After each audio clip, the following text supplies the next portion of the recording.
దేవుని వాక్యానికి సరైన అర్థం మతంలో దొరకదు. ఇంటింటా రొట్టె విరుచడం అంటే ఏంటి? రొట్టె విరుచుట అంటే భోజనం చేయుట. ఆ రోజున సంఘం ఎక్కడ కూడుకోవాలి?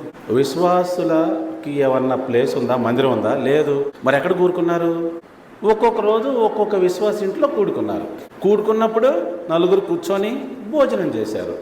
కూడుకొని అందరూ సహవాసం మెయింటైన్ చేశారు. రొట్టె విరుచుట అంటే భోజనం చేయటం. ఏ ఇంటికైతే వెళ్తున్నారో ఆ ఇంట్లో చేయగలుగుతున్నారు, అంతే. భోజనం చేస్తున్నారు.